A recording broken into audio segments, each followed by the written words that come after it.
Hi there and welcome to Tom's Warhammer Minis. Today we're heading back into the awesome world that was and once again painting the mighty storm dragon herself, Miao Ying. This time though, it's going to be her human form, smaller by a great amount but equally stunning, imposing and full of detail.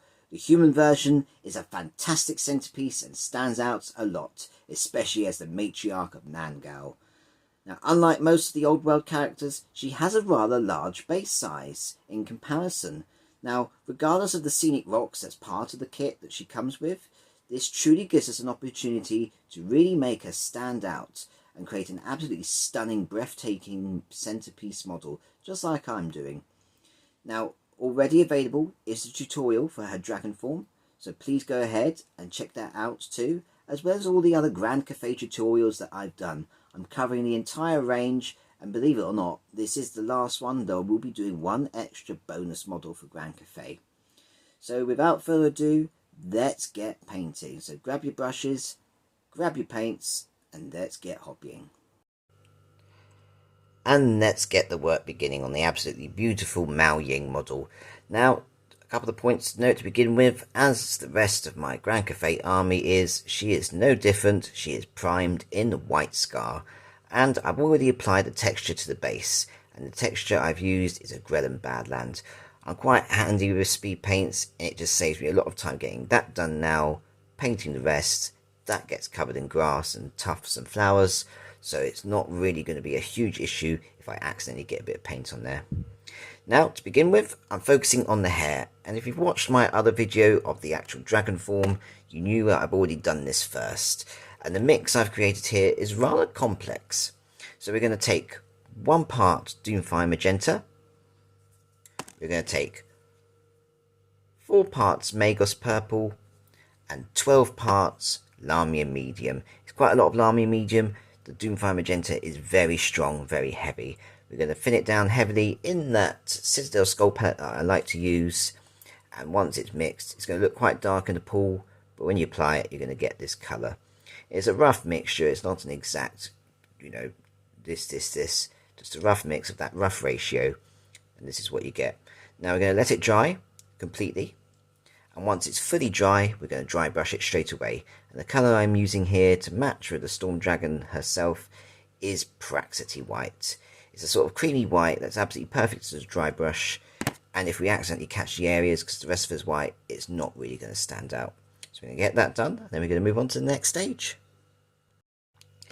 Next up, we're painting the skin tone.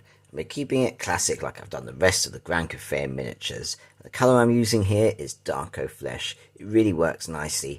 Now there's a couple of things just to note. We're not painting this hand, it is gloved in a metallic glove. This hand is exposed, so we're painting that one. The face is nice and flat, so we don't want to overload the brush. Just have a small amount on the tip, start in a corner, paint the other corner, and just paint down. So gravity will just work in a nice way without pooling and spoiling those awesome details. And when we get to the back of the neck, we don't have 360 photos anymore from Games Workshop, which is a great shame. But I can point out there are both ears. They are hard to see, they are very tiny, and they're sort of nestled between the hair. So I've painted those, and then you've got the back of the neck as well. Next up, we're base coating all of that brown leather, and it's a bit of a tricky colour to actually ascertain what to use. There is no exact brown mix that matches the one that the Heavy Metal team have used in contrast painting terms, though you can get very near it like I've done here. And the colours I'm using here are Gorgunter Fur and Garagak Sewer. I've mixed this in the 1-to-1 ratio mix, and I've added just the tiniest drop of Lahmium Medium to help with the flow, especially because we're going to be painting this long strip around here and you want to be as neat as possible. Now again, there is no box art 360 image. That really does hinder the areas that we're looking for. So I'm going to show you a little 360 here of where all the brown leather details actually are. So you've got this neck piece here, as well as the bit that's just on top of the chest, and this is around the armor edging. So you can see around these armor shield plates, you've got all of that. You've got the shoulder armor plates, and it has this diagonal line because you've got these little triangles which are a different color. And obviously it doesn't matter if we get it on the metal. You've got the gloves, you've got all this trim, Now, if you do catch it, we're going to be doing a dark purple, so it's not the end of the world. You've got this little shield plate at the back here. You've got the little bit in between there. You've got the actual belt that goes all the way around, and this is the center strap. So there's a lot to cover. Just take your time, and yep, you've got the little back part there. That's the last bit. So take your time, and let's get all those done. Next up, I'm base coating the front of this cloth, and I'm using the same colour to do those little triangles that I pointed out in the previous step on the shoulder pads. And the colour I'm using here is Seraphim Sepia. It's quite bright, as you can see. It's very light too. I was thinking of Skeleton Horde, but it would have been a bit too dark. What we do need to be careful is, because it's a shade paint, it is very thin, and we don't want it to pull heavily in these recesses. So just apply a small amount to the tip of your brush, start at the top and work your way down and check for pooling. Nice and simple to do. And then I have base coated the rocks, and the colour I've used here is Rattling Grime, and I thin this down into a 1-to-1 mix with Lahmium Medium. Nice and simply just paint it straight over. Once again, check for pooling. There's a lot of verticality. If you apply too much to your brush and apply too much to the rock, it will pull, especially on the under areas. So just keep an eye out for that.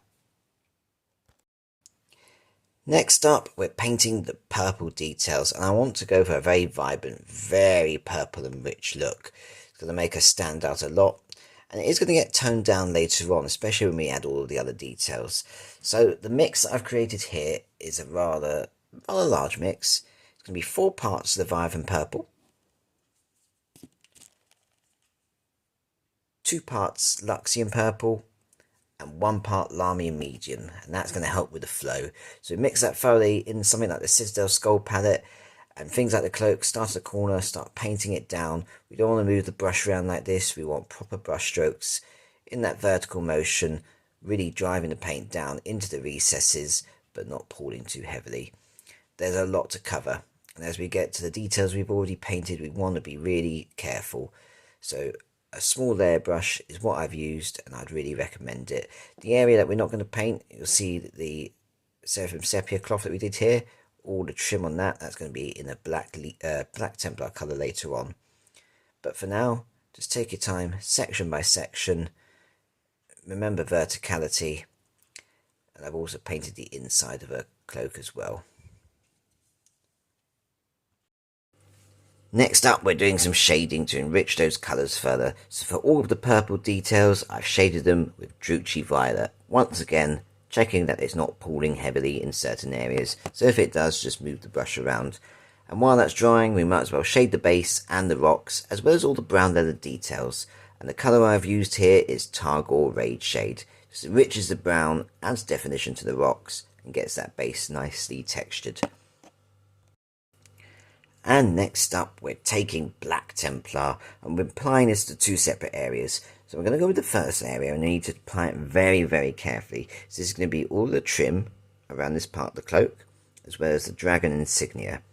Now, I really recommend a small layer brush here. Just have the smallest amount to the tip, and just really control your movements. Start at the top of the dragon, and just bring it slowly down. Take your time. The actual hands are separate on this little dragon, so we can leave them to the end.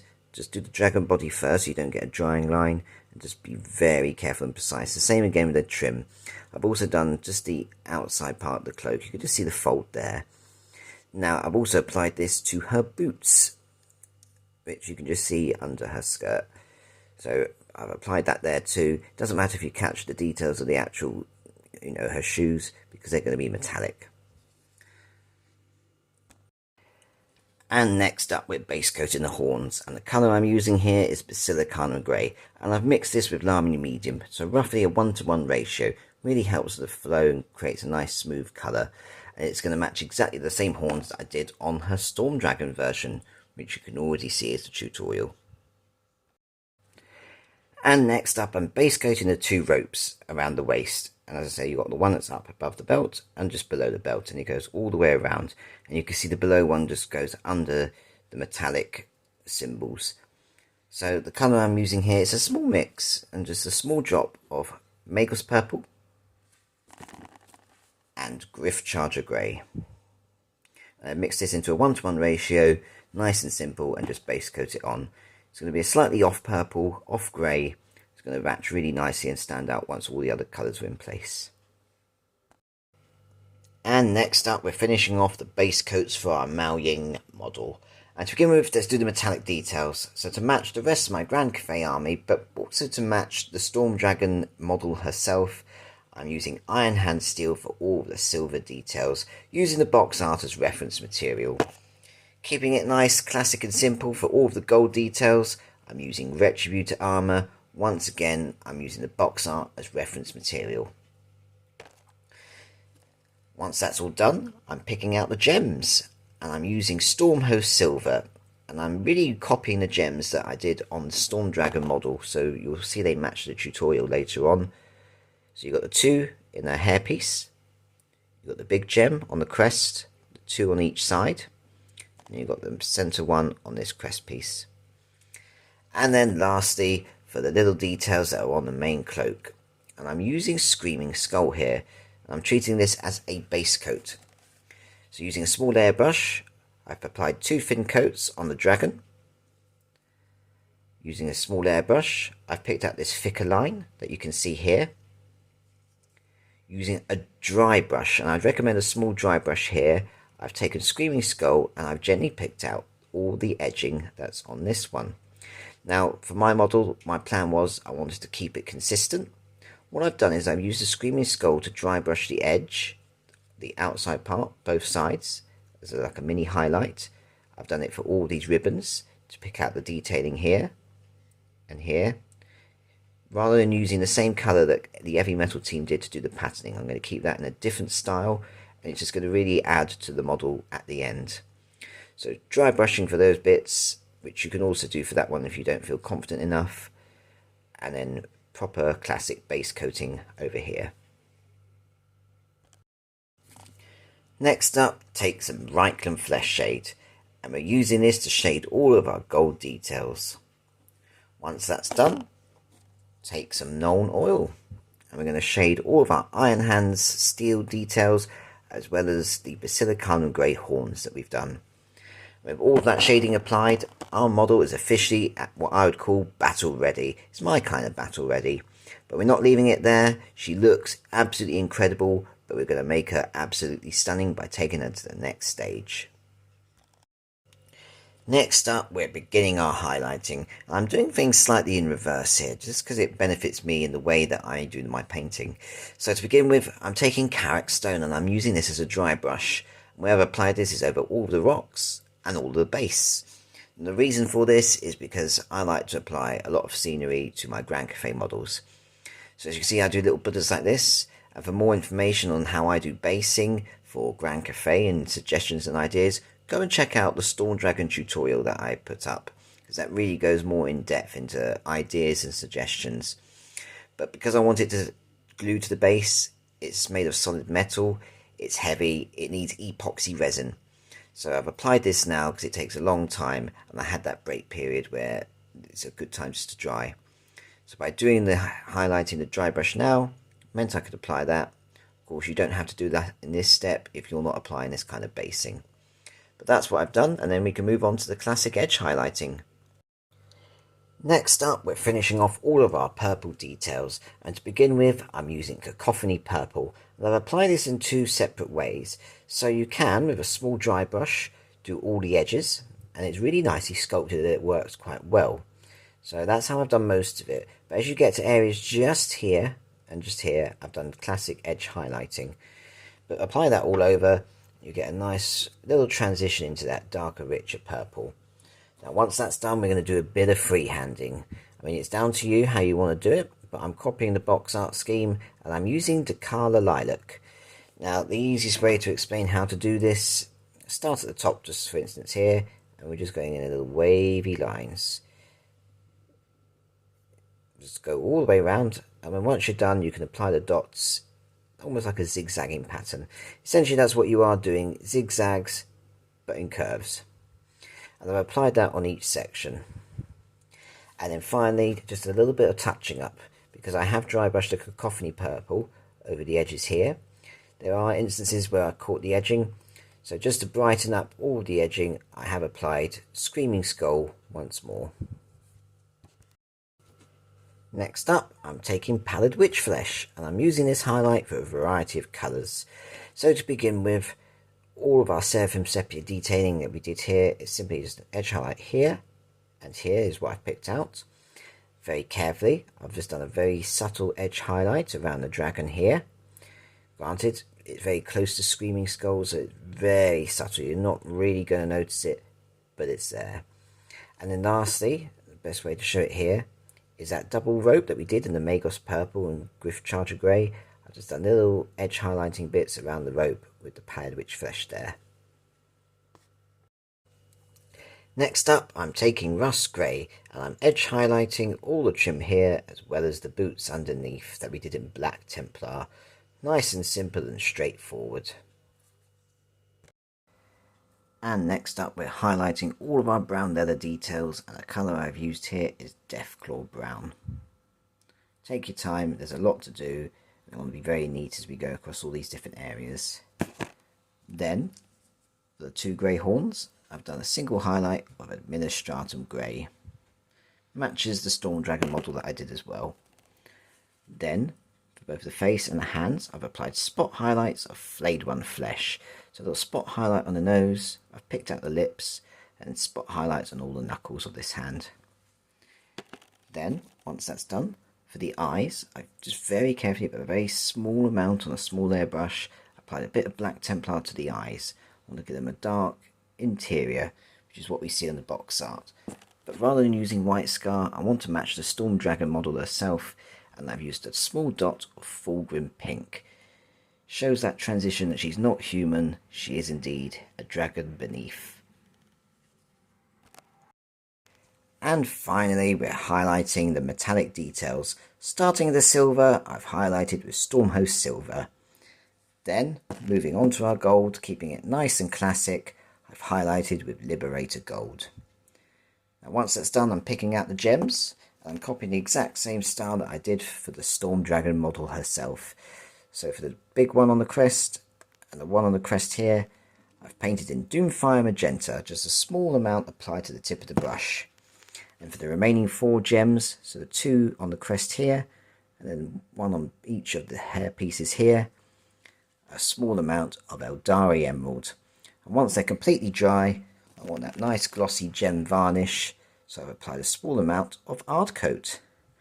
And all that's left to do now is to base our model.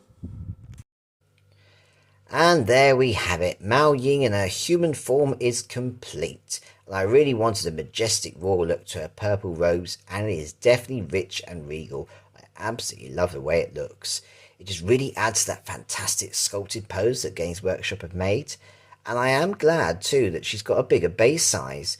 It's just that one little gripe that I have with the old world, in that traditionally it's a game first rather than a miniature painting hobby. And as a result, they just have smaller base sizes, which as a miniature painter, which is what I do primarily, it just means we don't get to add much detail. But this one just allows me to once again go to town. I can't keep recommending enough to add to these Cathayan bases rather than going basic with just grass, soil and a bit of tactical rock. It just adds so much to storytelling of a real beautiful army. Now I hope this video inspires again. I know they absolutely are in my local Warhammer community, but it's support that does make it worthwhile. So take that moment to like, share and subscribe so I can continue making this type of content to support you, the awesome Warhammer community. And don't forget to check out my other tutorials too, because the beauty of this one is that I have now covered the entire Grand Cathay range. I've got one more to go.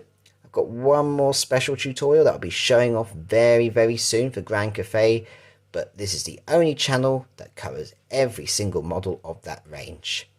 Now, until the next time, do look after yourselves and happy hobbying.